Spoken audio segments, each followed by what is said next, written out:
Jamen, jeg skal prøve at fortælle lidt om vores fantastiske maler her på stedet, som hedder Jens Birkemose. Jens Birkemose, han har egentlig malet rigtig meget i den samling, vi har her på gymnasiet. Og det vil jeg prøve at fortælle lidt historie om lidt senere. Men Jens Birkemose, han er født i 46 og er død i 2022. Han gik på Kunstakademiet i København og blev sådan rimelig tidligt anerkendt maler. Han var meget privat, så han kom ikke så langt, som man kunne have forventet. Arnoldi, hans kommende ven der senere i livet, han sagde altid, jamen Jens, han bliver en ny Asger Jorn. Men det blev han aldrig, fordi han afskyede pressen, og han var ikke særlig interesseret i at blive kendt i virkeligheden. Han ville gerne male. Så man kan se på den her, den er meget tidlig, den er fra 60'erne, midt i 60'erne, og det er de fleste, vi har her på stedet, de er faktisk fra midt i 60'erne til starten af 70'erne. Det her er som sagt meget tidligt. Generelt for hans malerier, så er han meget erotisk i hans kunst. Det er piger. Han er rigtig glad for piger. Han har været gift et par gange. Han kom i lang tid sammen med Susanne Bjerrehuus også, så har slået sig meget på det her område. Hvis vi prøver at gå lidt ned og kigger, vi har altså som sagt rigtig mange. Jeg tror, vi har en samling på 25-30 malerier. Og dem her er meget tidlige, som sagt. Man kan godt finde noget erotik i kunsten. Dem her er malet, som jeg sagde før, midt i 60'erne. Den her nede, den er sådan lidt speciel, fordi man kan godt se nogle piger, og man kan godt se nogle ting i det, men det, der er specielt ved den her, det her, der står, jeg elsker Inge Dorete, og den er fra 1970. Og Inge Dorete Birkemose, det var hans første hustru, så har hun gift med fra 62 til 1976. Inge Dorete, hun var musiklærer på Katedralskolen. Jeg havde hende faktisk selv i 74 og 75 som musiklærer. Vi var mange drenge, der syntes, hun var bare rigtig dejlig, Inge Dorete. Og vi kan også godt huske, hun kom sammen med Jens om morgenen i sådan en folkevognsrugbrød, sådan ret flippet. De boede ude i Algade. Hun blev taget flere gange for at køre på cykel på Strøget. Det var lige kommet, der kom gågade i Algade. Og politiet, de fangede hende flere gange, hvor hun fik bøder. Det var også i Aalborg Stiftstidende, som det hed dengang. Men Inge Dorete, hun holdt ikke så lang tid på den måde med Jens, fordi i 76, der blev de skilt. Jeg husker det tydeligt, hvordan hun havde det, Inge Dorete. Hun var rigtig ked af det, og var meget presset over den situation. Jens, han blev forelsket i Nanna Willum Hansen, som var datter af Carl Willum Hansen, som var den første rektor her på Aalborghus. Carl Willum Hansen, han blev rektor i 1958, og stoppede først i 1984, da han blev 70. Jeg husker tidligt Willum, fordi jeg var selv i pædagogikum her i den periode. Og jeg husker også den næste rektor, Elisabeth Brandt, lige da i overgang. Jeg var i pædagogikum i 84-85, hvor den ene gik af, og den anden kom til. Men i den periode, der boede Jens sammen med Nanna over ved Willum, og faktisk også sammen med Stig Thornson, som blev kaldt Indianerstig, som også var lærer her. De boede alle sammen, som Stig havde egentlig været kæreste med Nanna før Jens, men blev så boende ved Willum. Alle de malerier her, de er malet tidligere end i den periode, men blev foræret til rektor Carl Willum Hansen. Jens, han har ikke lyst til at have dem med, da de rejste til Frankrig. Så derfor bliver de stående her, og på et tidspunkt så forærer Willum alle malerierne til gymnasiet. Her ser vi tydeligt hans damer i billederne.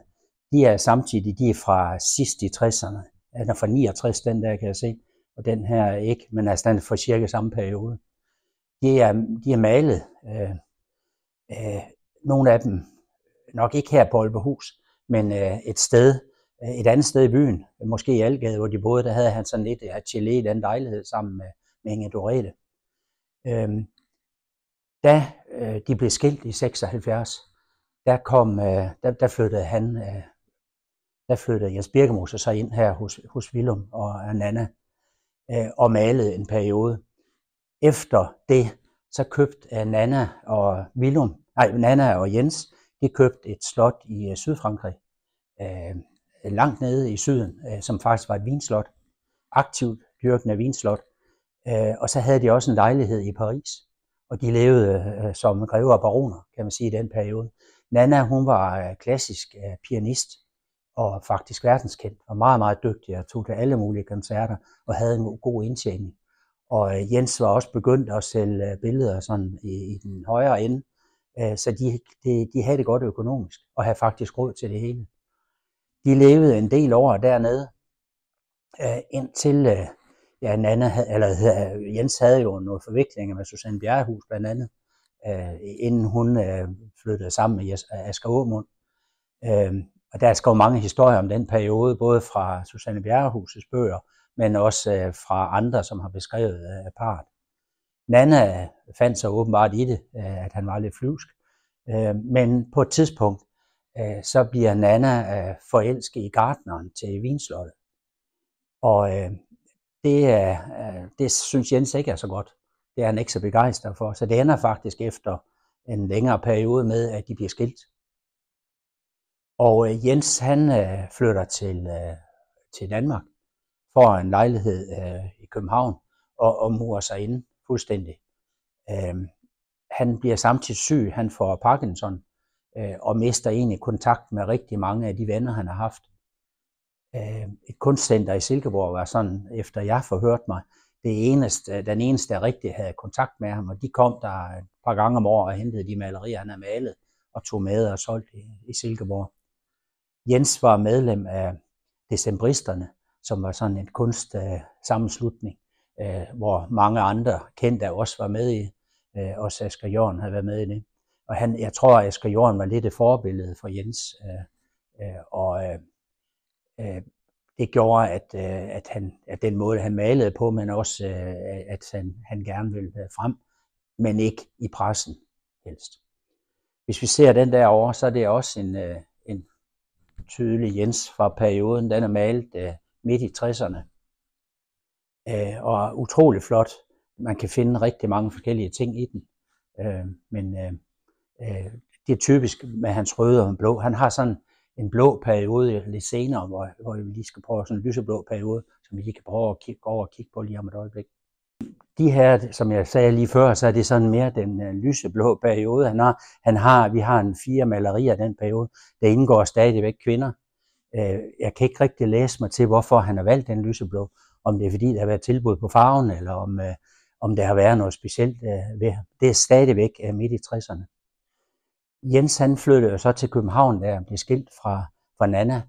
Og Nanna blev egentlig i Frankrig en periode, men de afhændede både slottet. Jeg kan huske, der var sådan en boligserie i Danmarks Radio, hvor man kunne se, dengang de prøver at sætte det til salg.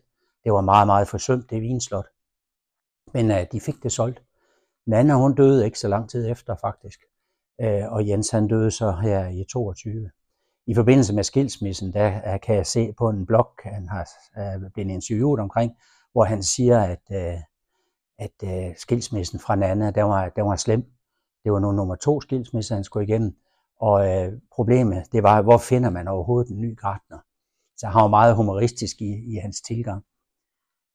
Men som sagt, så Jens, han maler så videre i København, der bliver produceret rigtig mange ting, og dem kan man se på Silkeborg Kunstmuseum. Man kan se dem faktisk rigtig mange steder i Danmark, hvor større institutioner har købt malerier af ham. I forbindelse med Willum, han stopper her i 84, der bor de så i Sydfrankrig og i Paris skiftevis, hvor de drøner nord og syd på. Der får han tilegnet sig et flot maleri, der faktisk er malet i 1984. Og det forærer han gymnasiet det år, han stopper. Han bliver jo 70 år der midt i december 1984. På det tidspunkt, der måtte rektorer ikke fortsætte. De skulle simpelthen stoppe, når det blev 70. Og det var Willum overhovedet ikke klar til. Willum var en driftig mand. Han var med til at starte universitetet, og han har været med til at starte gymnasiet. Han blev ansat et år før gymnasiet blev bygget, eller i forbindelse med byggeriet, og kendte jo alt og havde sin gang. Han havde en rektorbolig lige herovre ved siden og var meget på gymnasiet. Den nye rektor, Elisabeth Brander, havde lidt problemer med, at han var svær at få ud. Fordi når hun mødte om morgenen, så sad han ofte på hendes plads. Og det betød, at på et tidspunkt, så måtte hun sige til ham, Willum, nu er du ikke rektor mere. Og så blev han egentlig så fornærmet, at han faktisk ikke kom på skolen mere.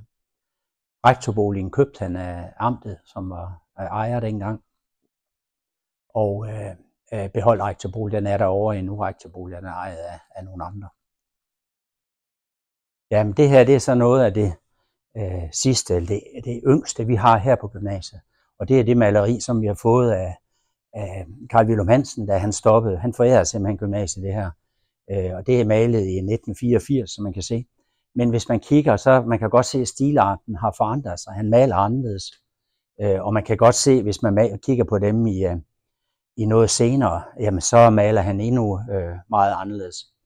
Altså der i 2022, hvor han døde, der er stilen anderledes. Men man kan stadigvæk se, at det er nogle kvinder, der indgår i malerierne, og de er efter kunstanmeldere erotiske, de fleste af dem.